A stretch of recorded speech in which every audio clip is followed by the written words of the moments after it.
Viewer discretion advised. Images are used for illustration purposes only. In the quiet town of Maplewood Falls, nestled between rolling hills and tree-lined streets, the Parker family seemed to have everything. A charming two-story house with bright shutters and a freshly painted white picket fence. Children who played in the yard. A father who waved cheerfully from the porch, and a mother whose roses were the pride of the neighborhood. They were, by every visible measure, the perfect family. Why haven't you subscribed yet? Drop a comment below and let us know what's holding you back. We'd love to hear your thoughts. Dan and Michelle Parker were the kind of couple others envied. High school sweethearts turned small-town success story. Dan ran his own home renovation business, known for his craftsmanship and honesty. Michelle taught third grade at the local elementary school, where her students called her Miss Sunshine. Now, they had 3 children. Grace, the eldest at 16, was thoughtful, artistic, and often seen sketching in her notebook at the local cafe. Caleb, 12, was quiet but brilliant, always reading. And little Emily, just 6, was the heart of the family. Energetic, always giggling, always dancing in the hallway when she thought no one was watching. To everyone on Willow Creek Lane, the Parkers were the kind of family that made you believe in good things. Every holiday, their home glowed with decorations. On Halloween, Dan built elaborate displays. At Christmas, their lights were synchronized to music.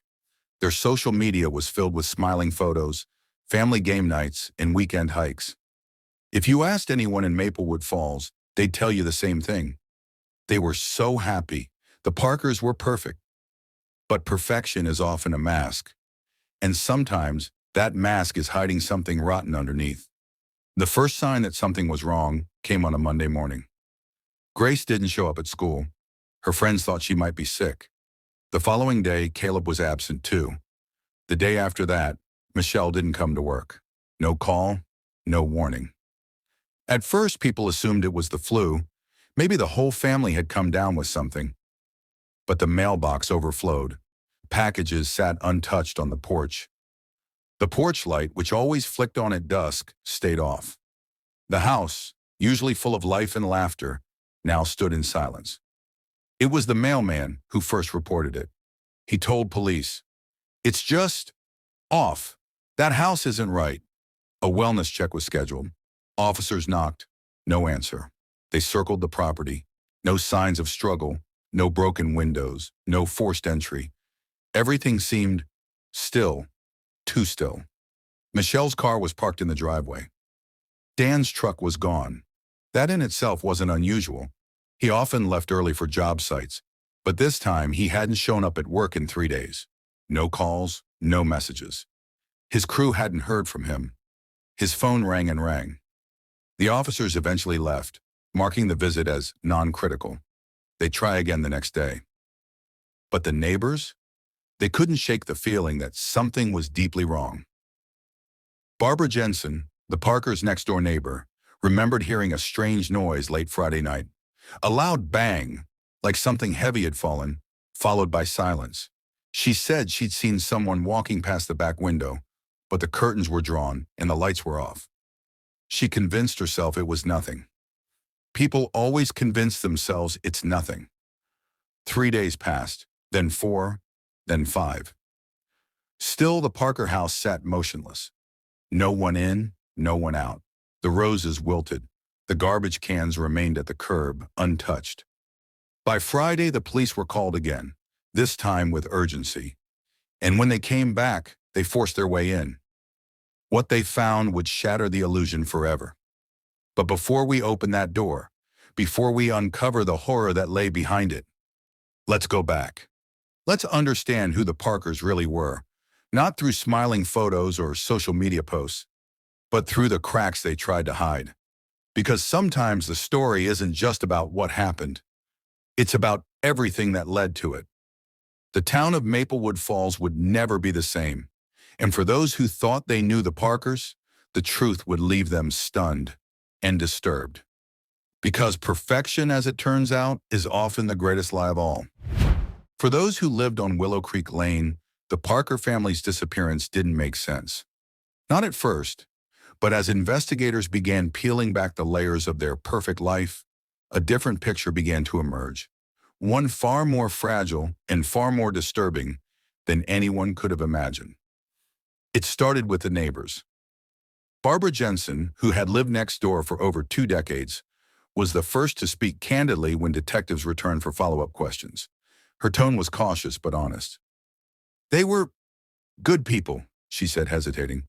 "But sometimes I could hear things. Quiet arguments. Not loud enough to be fighting, but sharp, like someone was being told to shut up, usually at night."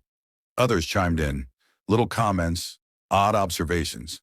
The youngest daughter, Emily, had once shown up at Barbara's house looking for her mom, barefoot, saying she was hungry. Caleb, the middle child, had bruises on his arm at school once. When asked about it, he claimed he fell off his bike, but that was in the middle of winter. At first, these were brushed off as isolated incidents, but soon patterns began to form.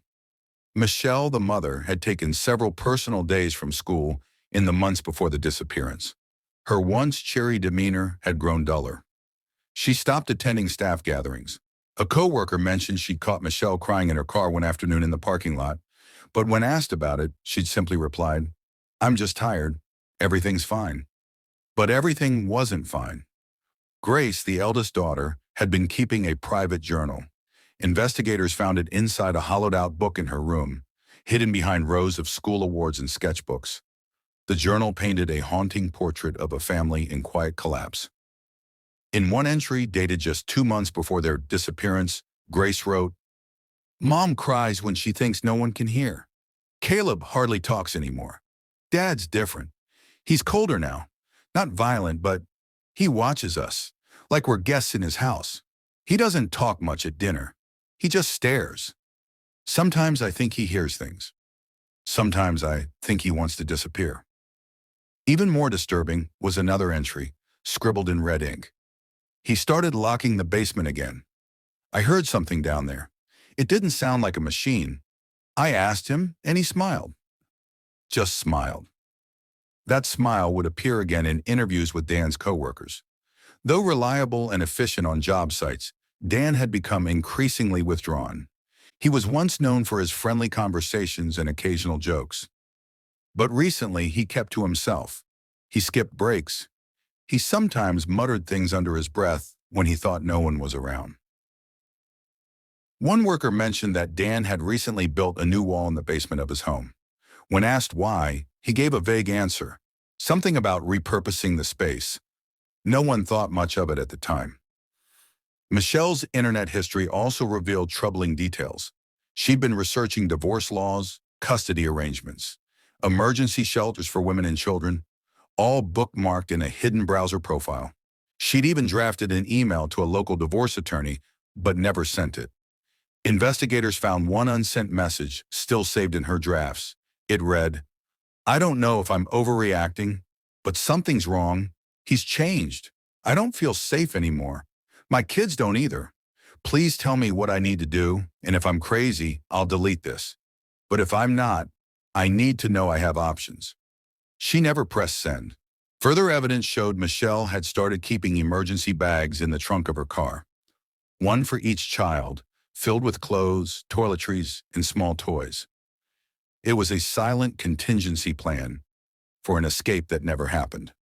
Grace's school counselor also came forward, revealing that Grace had asked hypothetically what would happen if a minor turned in a parent for being scary. The counselor had followed up gently, but Grace had quickly changed the subject. No report was filed. And then there was Caleb. Unlike his sister, Caleb rarely expressed his emotions openly, but his school notebooks were filled with elaborate drawings, dark forests, monsters in closets, houses with no doors. He had written stories about families vanishing and being replaced by imposters. In one titled "The Man Who Wore Dad's Face," a boy describes a creature that pretends to be his father but grows increasingly cruel until the family disappears one by one. It was written 2 weeks before the Parker family went silent. Despite all these signs, no one had connected the dots. Not friends, not family, not even the school. The Parkers had never filed police reports, no restraining orders, no known history of domestic violence, and Dan had no criminal record. Nothing more than a speeding ticket from 10 years ago. But the cracks were there, quiet, growing. One final clue came from a nearby gas station, where Dan had been captured on security footage just 5 days before the family vanished. He was buying rope, cleaning supplies, and a padlock. When asked by the cashier what it was all for, Dan had chuckled and said, "Just getting things in order." That was the last time anyone outside the family saw him alive. By now, investigators were beginning to understand that this wasn't a simple missing persons case. It was something deeper, darker. A storm had been quietly forming beneath the calm surface of the Parker family.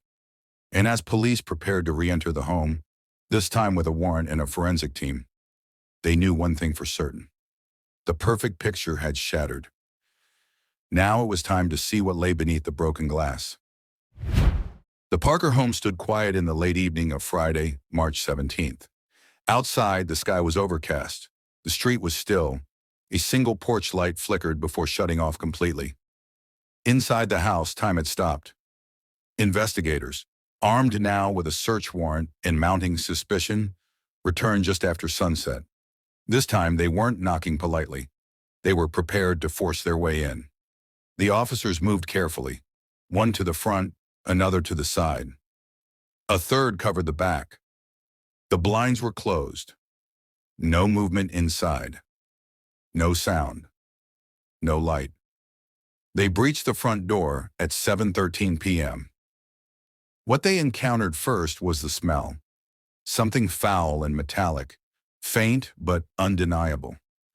The living room was neat, almost unnaturally so. Toys perfectly placed in bins. Cushions aligned, dishes stacked neatly in the sink.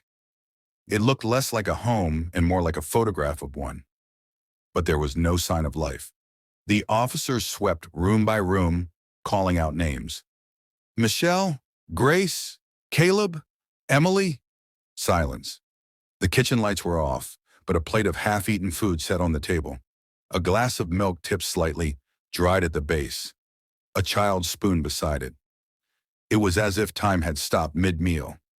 Then came the hallway. 3 bedrooms, 2 bathrooms, all dark. Grace's room was untouched. Posters on the wall, art supplies laid out, a sketchbook still open to a half-finished drawing of a girl sitting on a swing under a tree. Caleb's room was a mirror of order. Neatly folded clothes, books on his desk, a chessboard frozen mid-game with no opponent. Emily's bed was empty. Her favorite stuffed giraffe, Bobo, lay on the floor. But no one was there. Until they opened the door to the master bedroom. Michelle Parker lay on the bed, fully dressed, positioned with her hands crossed on her chest as if she were resting. Except her skin was pale, her lips blue, and her eyes slightly open.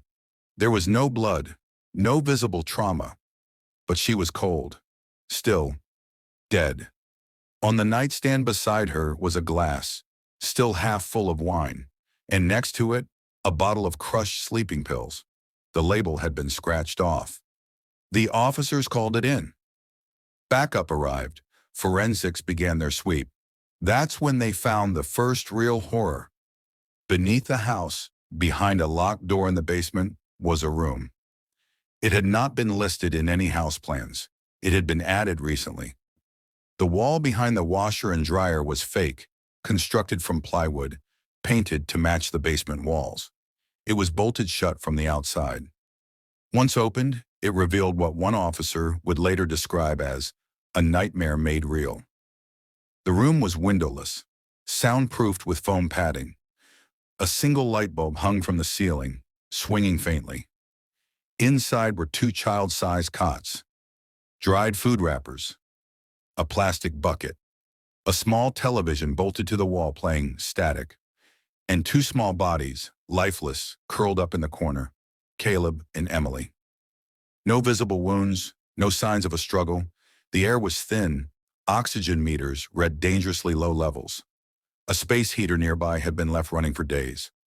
Autopsies would later reveal they had died from carbon monoxide poisoning, likely during sleep. There were no defensive injuries, no trauma, just silence. It was too late. But where was Grace? The search intensified. Officers tore through every inch of the house. The attic, the crawl space, the garage. In the corner of the garage, behind stacked boxes and a rolled-up rug, they found her. Grace was lying on her side, duct tape across her mouth, wrists bound with zip ties. Unlike her siblings, she was still alive, but barely. Malnourished, dehydrated, weak. She had been there for at least 3 days, in and out of consciousness. She hadn't spoken since they found her. Paramedics rushed her to the hospital. She would remain in critical care for 2 more days before she could answer a single question. And what she said chilled investigators. She claimed their father had been planning something for weeks. He had begun talking to himself, pacing the halls, telling the children strange things. If you believe a single voice can shake the silence of the world, subscribe now. If you don't, explain in the comments why you've chosen the comfort of silence over the weight of truth. He said there was a storm coming, Grace whispered. He said we weren't safe in the world anymore. She described the night it happened. Dan had told the children they were going camping. In the basement, he led them down there with flashlights and snacks. He played a movie for them on the TV. He told them it was a practice run for something big. Then he locked the door. Michelle had tried to intervene, but Dan overpowered her. Grace had tried to run, and he chased her through the house. She remembers tripping, hitting her head. The rest was a blur. Dan, their father, was gone. The garage was missing his truck. The security system had been disabled from inside. No neighbors had seen him leave. No camera footage captured his exit. His phone was turned off. Bank accounts untouched. No credit card activity. It was as if he had vanished. A statewide manhunt was launched. Alerts went out across counties. Dan Parker's face was plastered on every screen, every gas station wall, every police bulletin. But nothing. No sightings, no calls, no clues. Only one thing was found that might hint at his intentions. A USB drive taped under his desk. Inside, a single video file. In the footage, Dan sat in his basement workshop, facing the camera. His eyes were hollow. Behind him, blueprints, diagrams, drawings of a shelter for his family. I did what I had to do, he says in the recording. The world's sick. My job was to protect them. They couldn't live in that sickness anymore. I saved them, and I'll find peace too. You'll never understand. Then video ends. No location, no threats. Just a man broken by a delusion he believed to be salvation. He hasn't been seen since. The Parker home was declared a crime scene. The town of Maplewood Falls held a candlelight vigil. The press descended. The story dominated headlines for weeks. A family once admired, now remembered in whispers. Because on that one night, quiet, uneventful, forgettable to everyone else, the Parker family disappeared. Not from the world, but from the life they thought they knew. Dan Parker was a man no one truly knew, not even his family.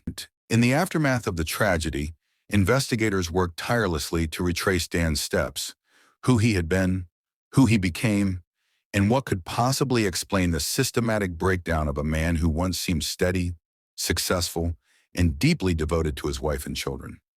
What they found was chilling. Dan Parker, 43, had no prior criminal record, no formal psychiatric diagnosis. To the outside world, he was a patient father, a faithful husband, a respected local contractor. But beneath the surface, something had long been growing, a quiet, corrosive madness that festered in isolation. It began, as far as investigators could tell, in the year following his mother's death. She'd passed away from a prolonged illness, and those close to Dan noted a subtle shift in his demeanor afterward.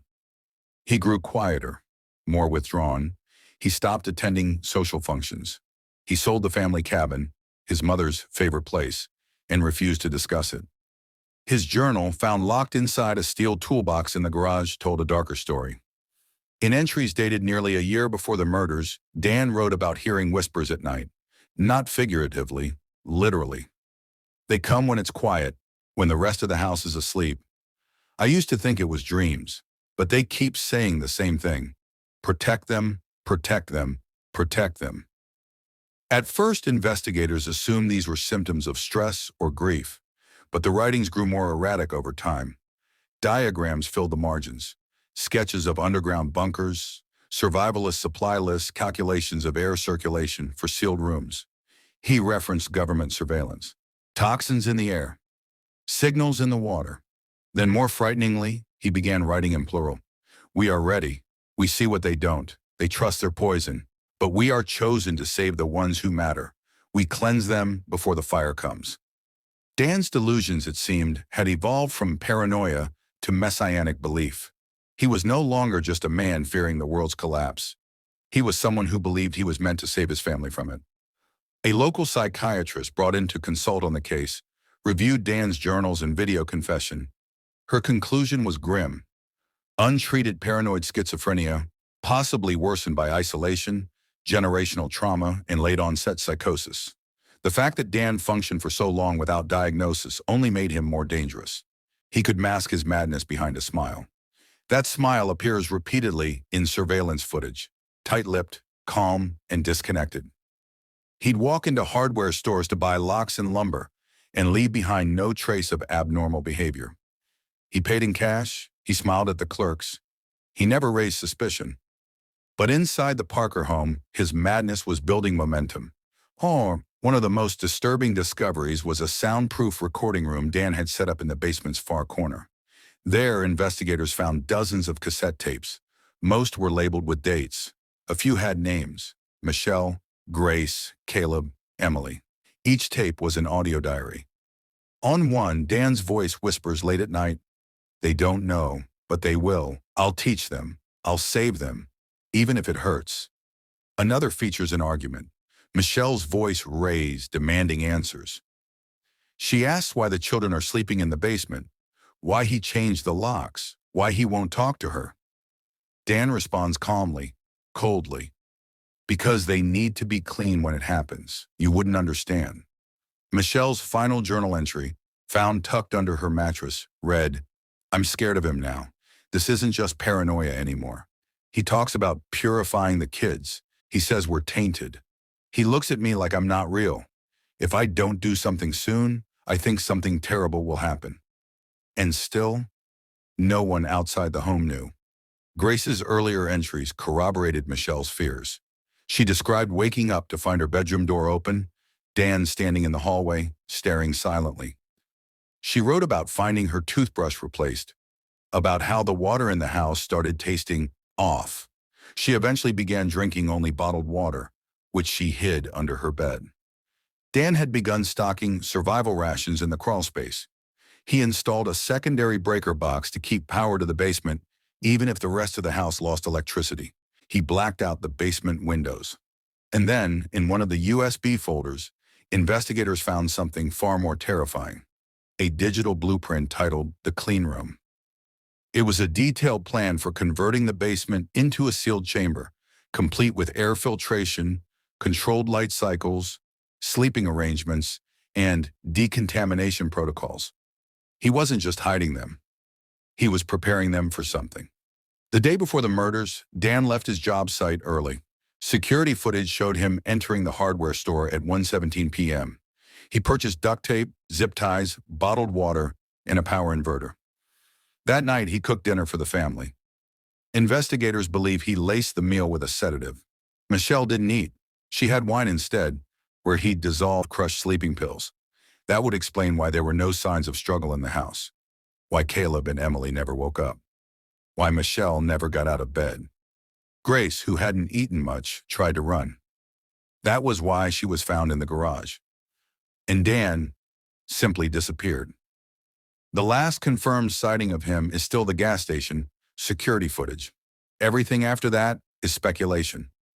But one final piece of evidence was recovered that offered some closure and sent chills down the spines of everyone involved. In the glove compartment of Dan's abandoned work truck, parked near a remote hiking trail 3 towns away, was a children's book. Goodnight Moon. It had belonged to Emily. Tucked between its pages was a Polaroid of Dan holding her hand in the basement clean room, both of them smiling. The timestamp was 1 day before she died. The expression on Dan's face was not that of a murderer. It was the expression of a man who believed he was doing the right thing. A man lost in a mind that no longer belonged to reality. A man who loved his family and destroyed them in the name of that love. Maplewood Falls never heard laughter from the Parker house again. In the weeks following the discovery, a heavy silence settled over the quiet town, the kind that seeps into the bones of a community and lingers for years. People walked a little slower past the Parker residence. Children no longer played in the yard across the street. No one decorated for Halloween that year. The white picket fence still stood, but now it was chipped, faded, a ghost of what it once represented. The story made national headlines. TV vans parked outside the police department for days. Reporters swarmed neighbors, former co-workers, school officials. Everyone had something to say. Everyone had a theory. Everyone wanted answers. But the one person who could truly explain what happened, Dan Parker, was still missing. In the months that followed, a task force was formed to hunt him down. Tips poured in from across the country, sightings in Ohio, Montana, a man who looked like him on a surveillance tape in Nevada. But none of them panned out. The FBI issued a federal warrant. His photo was added to digital billboards. Still, nothing. Grace, the sole survivor, eventually left Maplewood Falls with an aunt from out of state. She refused media interviews. Her school records were sealed. Her online presence disappeared. She was, by every indication, trying to start over. But the echoes of that night would follow her forever. And for the town, the Parker case became a dark landmark, a reminder of how even the most picturesque lives can hide unspeakable secrets, of how evil doesn't always knock. It can live quietly behind a smile. In time, new families moved into the neighborhood. The Parker house stood vacant for a year before being quietly purchased, renovated, and resold. But those who lived on Willow Creek Lane never forgot. Some swore they still heard strange creaks from the house. Others claimed to see shadows in the windows late at night, long after the lights were out. The new owners removed the basement entirely. It was filled, cemented, and replaced with a basic crawl space. As for the psychological profile, criminal experts continue to study the case. Dan Parker became a subject in university courses on latent psychosis and family annihilation. His descent, so quiet, so methodical, was unlike anything most had seen. He was no impulsive monster. He was a builder, a planner, a believer in his own madness. That's what made him so dangerous. And while most cases of family homicide involve clear stressors, money, infidelity, substance abuse, none of those were found here. No drugs, no financial ruin, no affairs. Just a man who broke quietly, who believed the world was ending, and that the only mercy left was to take his family out of it before it consumed them. In his final video, he said, "They'll say I was sick, that I snapped, but I saw it clearly. I saw how they were being poisoned, by noise, by screens, by the world. I had to keep them clean. I gave them peace." Peace, the ultimate irony. His wife was poisoned, his children suffocated, his daughter scarred for life, and he vanished. Some speculate he died in the woods near where his truck was found, that he couldn't face what he'd done and took his own life. But no body was ever recovered, no suicide note, no trace. Others believe he planned his escape just as carefully as he planned the rest, using cash, changing his identity, living in isolation off the grid. A ghost who could be anyone, anywhere. The Parker case remains open. His face is still in the database. But the headlines have faded. People moved on. And yet, there's something about this story that doesn't let go. Maybe it's the contrast, the perfect family hiding something monstrous. Maybe it's the fear of how easily a mind can fracture. Maybe it's the thought that we could be living next to someone like Dan right now and never know it. Because this wasn't a random crime. It wasn't rage. It wasn't heat. It was cold, calculated. A slow-motion tragedy that no one saw coming until it was far too late. For true crime watchers, the Parker family remains a symbol, a modern ghost story, a lesson in what lurks beneath smiles, in the spaces between words, in the silence. A silence that still echoes, in the town of Maplewood Falls, and in the minds of all who hear this tale. As we close this chilling case, we invite you to stay with us. Because these stories, the ones that fall through the cracks, that leave questions unanswered, that haunt the edges of truth, these are the stories we tell. Subscribe to the Untold Trace. Stay glued. Stay curious. Because the next story we uncover might just be the one you never saw coming.